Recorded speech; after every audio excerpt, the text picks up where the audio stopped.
할렐루야.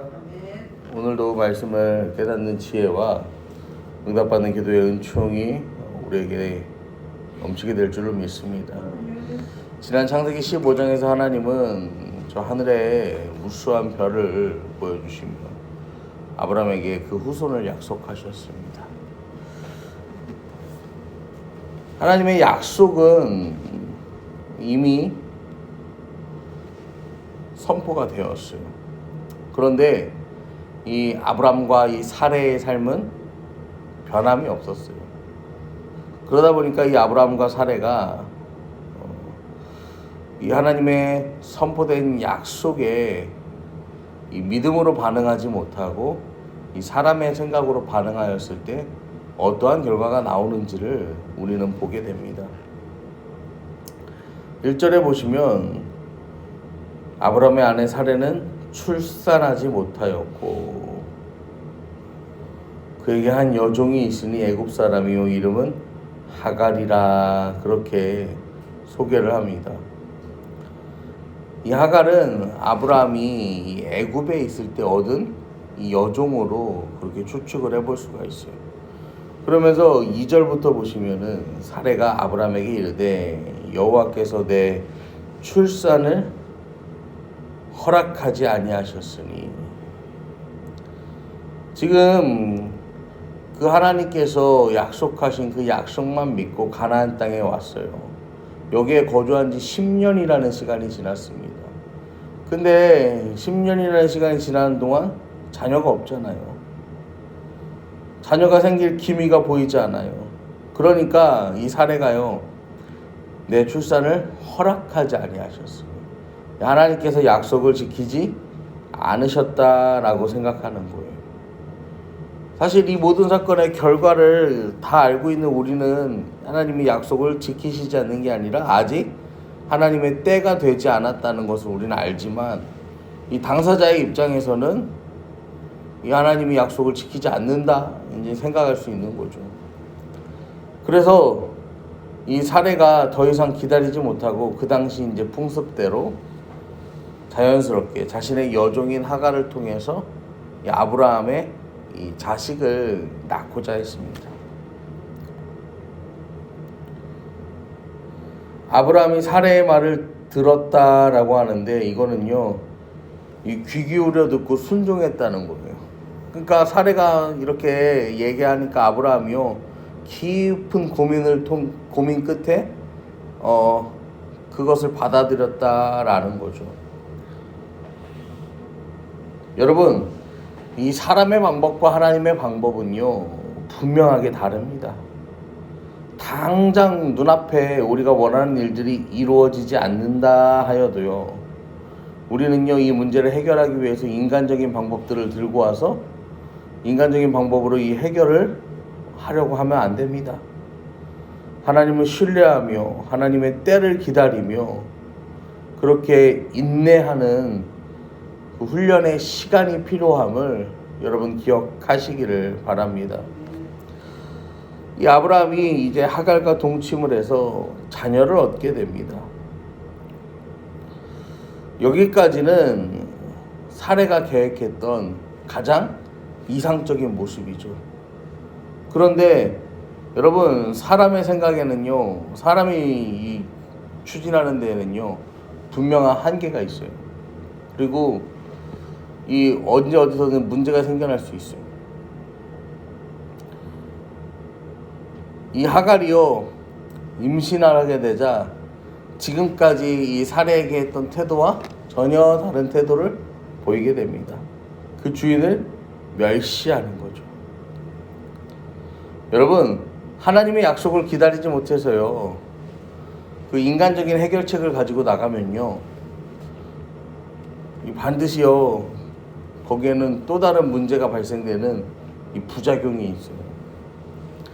이 사례가 아브라함에게 이 사실을 알리면서 이 모욕의 책임이 아브라함에게 있다 이야기합니다.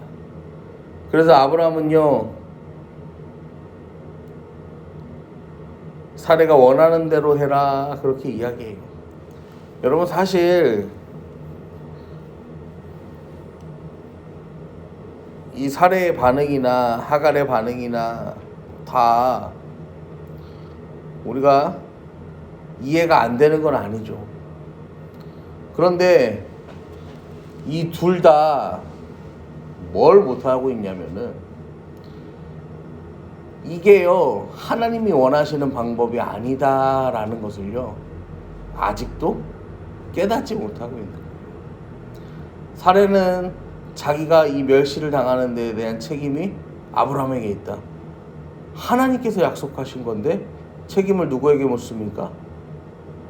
사람에게 묻죠. 이 하갈은 자신의 위치와 그 본분을 망각하고 뭐합니까? 그 여주인을 멸시하고. 여러분, 하나님의 때와 방법을 끝까지 기다리지 못하고 자기가 생각한 때와 방법으로 일을 진행할 때예요. 여러분, 이게요 나쁜 결과를 만들어낼 수도 있어요. 그렇기 때문에 우리는요 하나님의 때와 일하심을 기다리면서요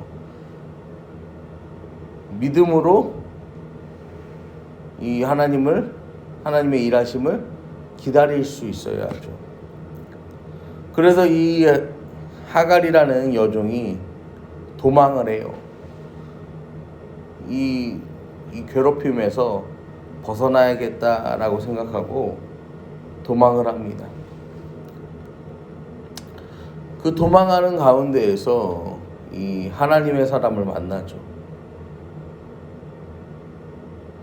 그러면서 이 여호와의 사자가 또 이 하갈에게 또 이야기하기를 내가 내 씨를 크게 번성하게 하겠다. 응? 하나님 그렇게 말씀하셨다는 거죠. 그리고 그 이름을 이스마엘이라고 해라.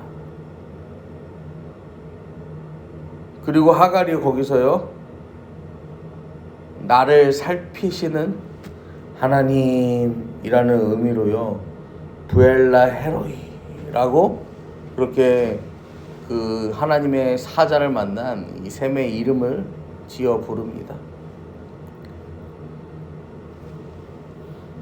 이스마엘이라는 뜻은요 여호와께서 고통을 들으셨다라는 뜻이에요. 그러면서 이 이스마엘의 삶이 어떤 삶이 될지를 성경에서는 이렇게 이야기하는데 12절에 보면 그가 사람 중에 들나귀같이 되리니 자유롭게 살아간다는 거죠. 그리고 또 모든 사람을 치고 모든 사람의 손이 그를 치고 모든 사람들과 적대적인 관계로 살아가게 된다는 거예요.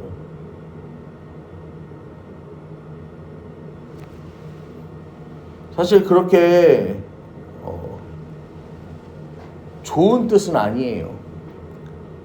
그럼에도 불구하고 사례는 이제 어떻게 될지 모르는 광야, 여기서 죽을 수도 있고 그냥 그렇게 아이를 잃을 수도 있는 그러한 상황에서 하나님께서 그 씨를 번성하게 해준다니까 너무너무 위로가 되었겠죠.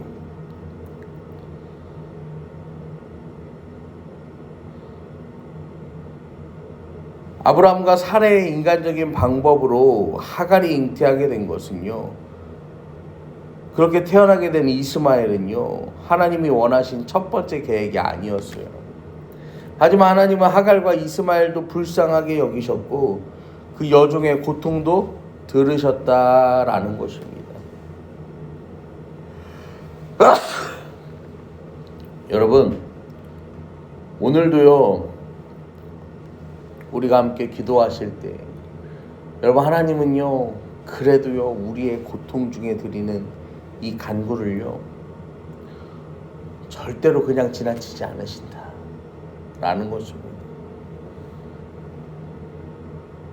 하나님은요 하나님께 은혜를 구할 때요 우리를 살펴주시고요 하나님께 은혜를 구할 때 우리의 망가진 것들을 회복시켜 주십니다.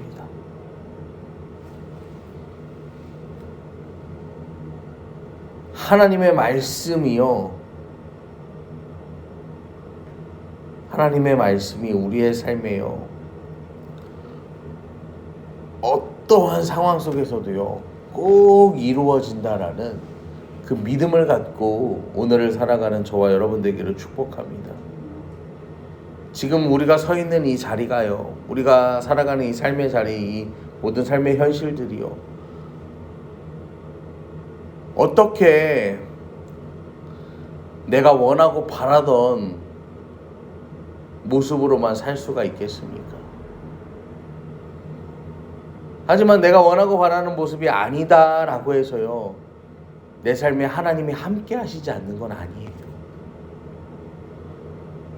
내가 바라던 모습, 내가 그리던 모습은 아니지만 여전히 주님은 우리를 인도하고 계시고요, 우리는 주님을 온전히 신뢰해야 하고요, 믿음으로 그 주님과 동행해야 합니다.